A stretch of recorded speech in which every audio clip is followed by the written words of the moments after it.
The black SUVs pulled up at 7:13 on a Tuesday morning.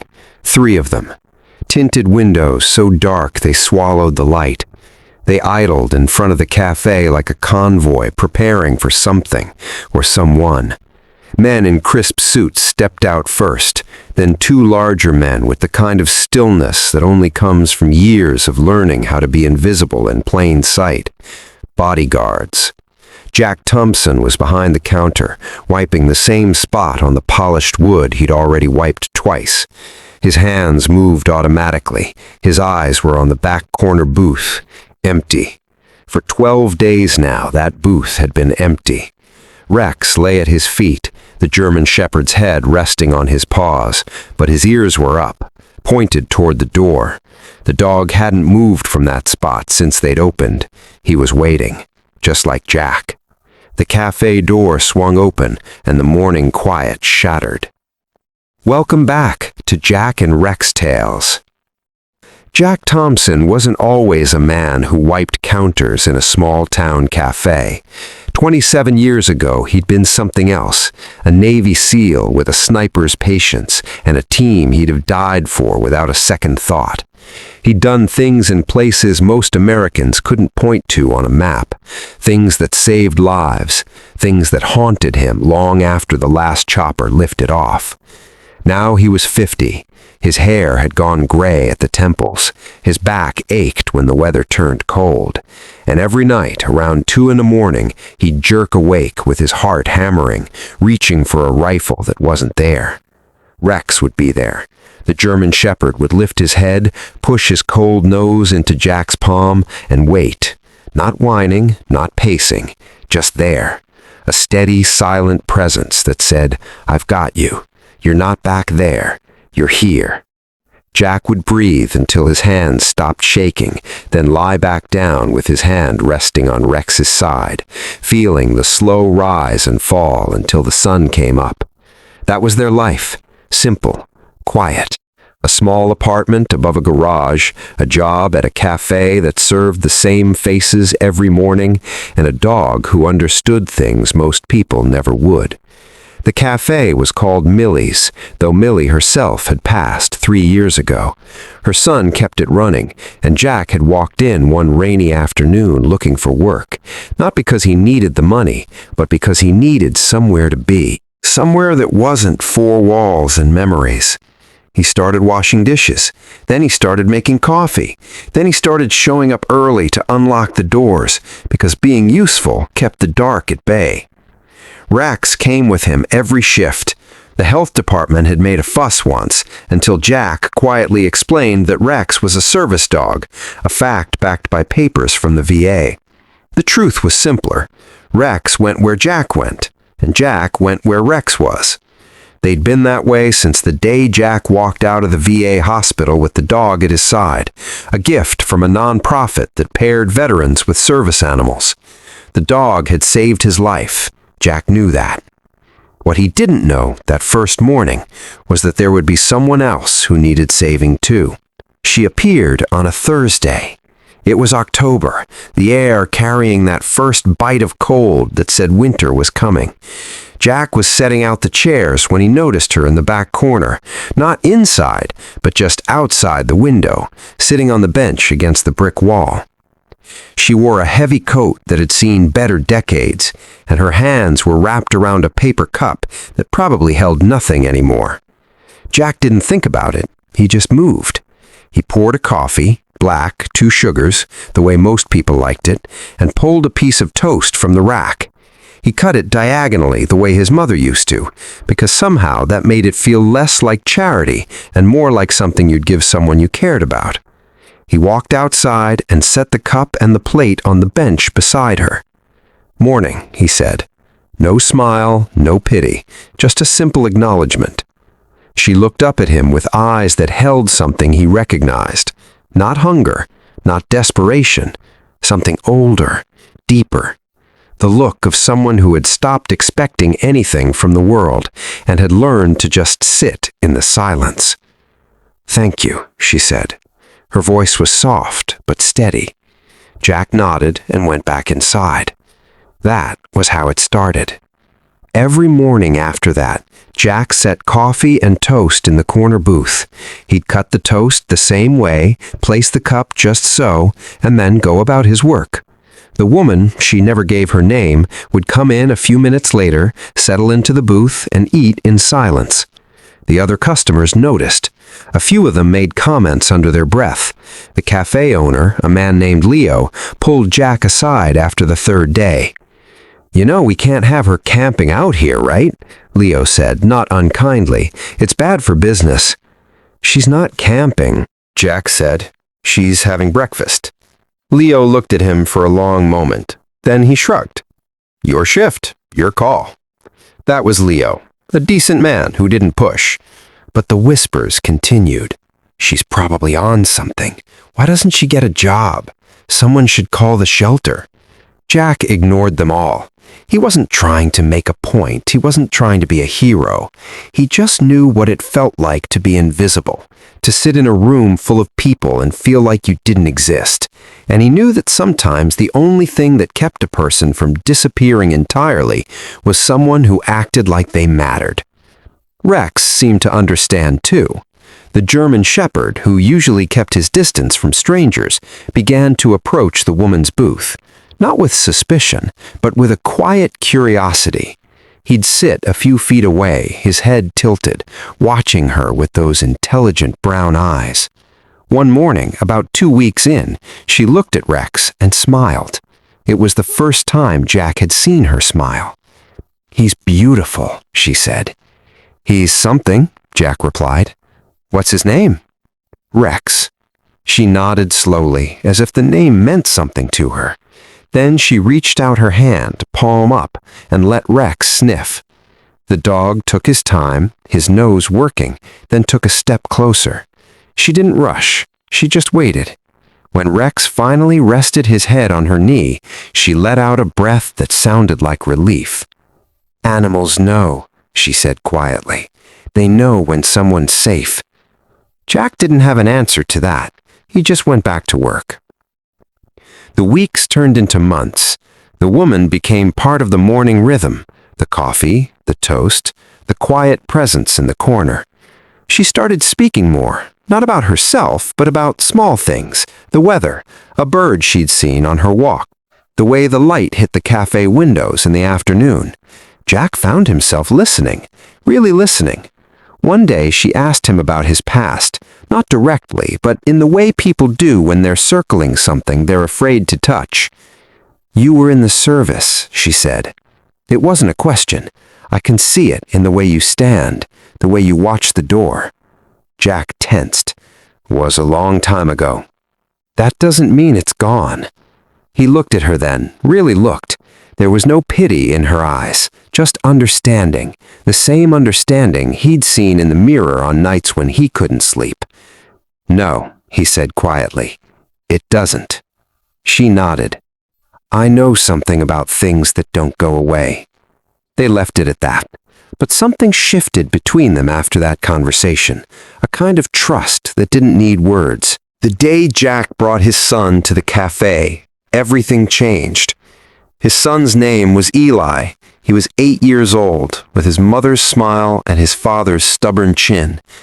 Jack saw him every other weekend, a custody arrangement that had come out of a marriage broken by things Jack still couldn't talk about.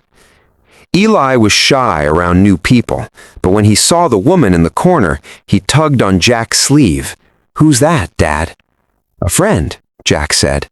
He wasn't sure why he used that word, but it felt right.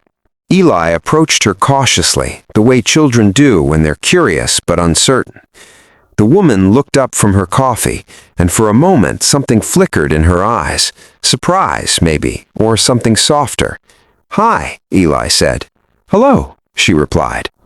Eli glanced back at Jack, who gave him a small nod.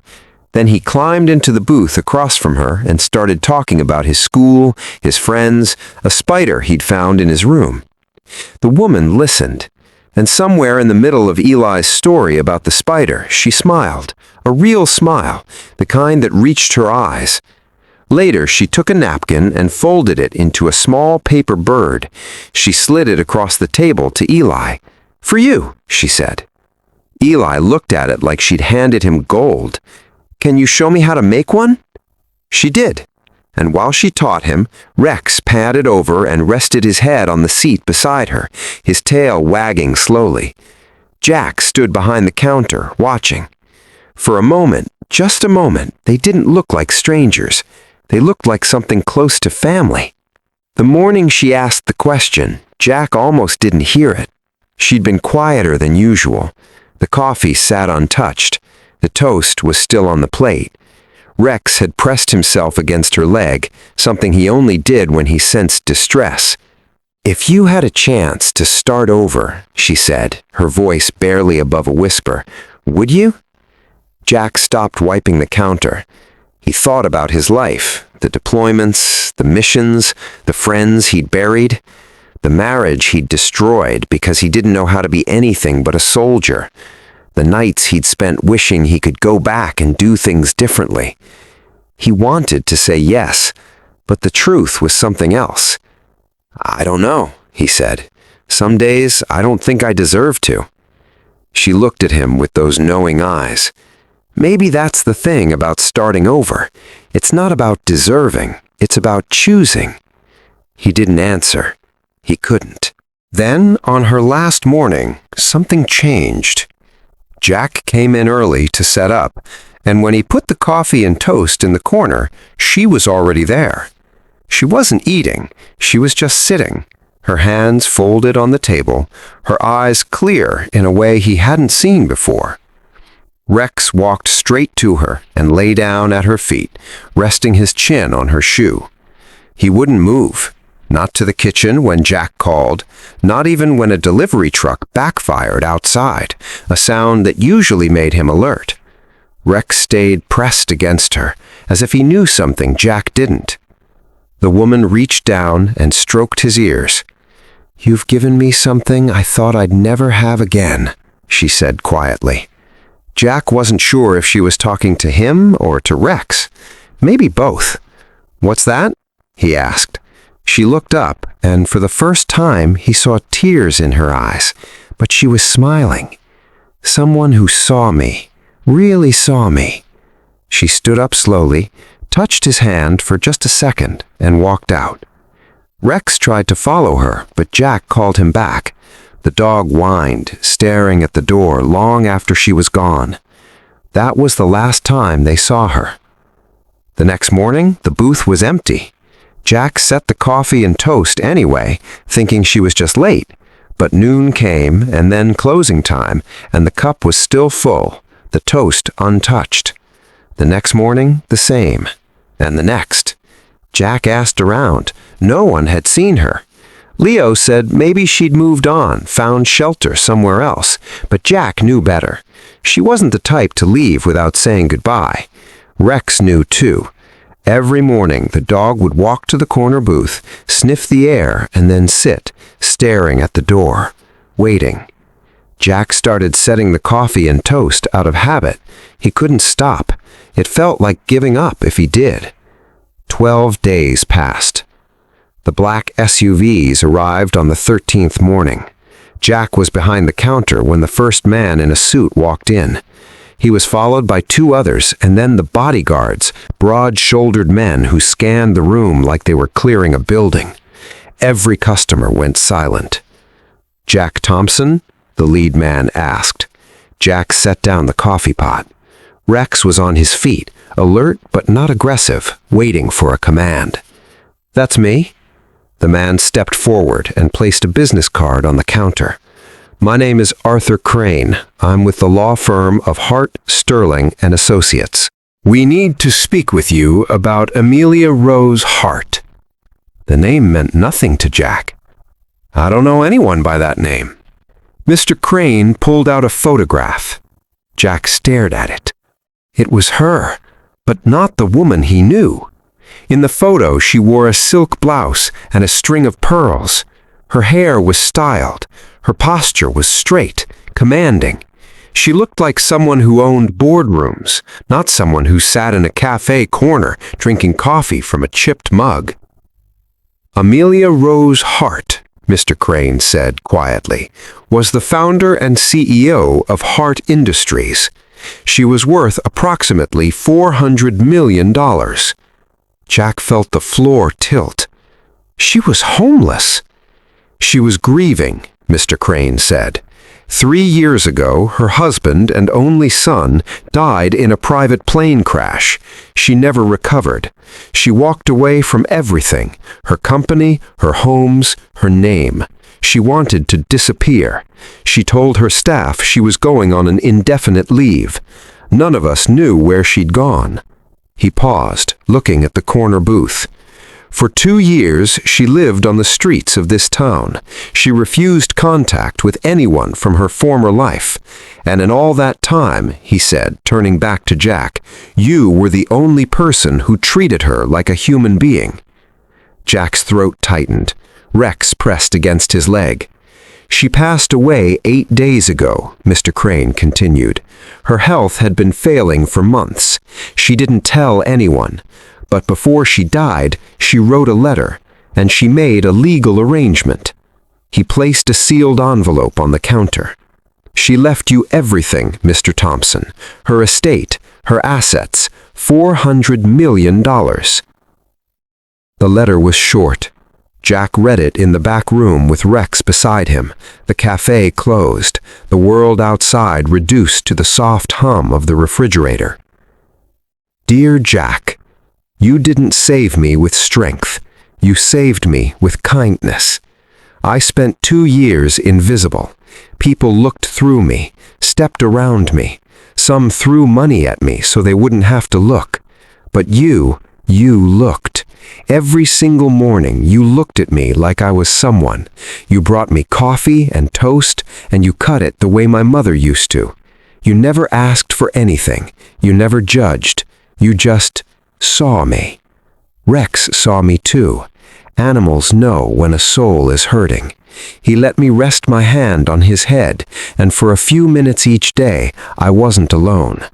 I know what you carry, Jack. I saw it in your eyes the first morning. You think you don't deserve peace. You think the things you did in war, the things you couldn't save, mean you have to spend the rest of your life paying some kind of debt. But I'm here to tell you, you've already paid. More than enough. The money isn't a reward. It's trust. I'm trusting you to do something with it that I couldn't do with mine. Help the invisible, the forgotten, the ones sitting in corners, waiting for someone to see them. You gave me something I thought I'd lost forever. You gave me back my humanity. Thank you, Jack, and thank Rex for me. With all my heart, Amelia. Jack folded the letter. His hands were shaking. Rex leaned into him, his head against Jack's chest, and Jack wrapped his arms around the dog and held on. That was 6 months ago. The cafe still stands. Jack still works there on weekends because Leo is a good man and because Jack likes the rhythm of it. But his life is different now. The Amelia Rose Heart Foundation opened its doors in the spring. It's a small storefront downtown, warm and welcoming, with a sign in the window that says, "Everyone deserves to be seen." They don't just hand out meals. They offer housing, counseling, a place to sit and drink coffee from a real cup, with toast cut diagonally if that's what you need. Jack runs it with the same quiet dedication he brought to everything. And Rex is there every day, greeting visitors with a gentle tail wag, lying beside people who haven't spoken in weeks, letting them rest their hands on his head, because he knows, he's always known. The grave sits on a hill overlooking the town. Jack comes here on the first Thursday of every month, the morning she used to sit in the cafe. He brings coffee, he brings toast, cut the way his mother used to. He kneels beside the headstone, Amelia Rose Hart, beloved mother, wife, and friend, and sets the cup and plate on the ground. Rex sits beside him, his head lowered. For a long time, Jack doesn't speak. He doesn't need to.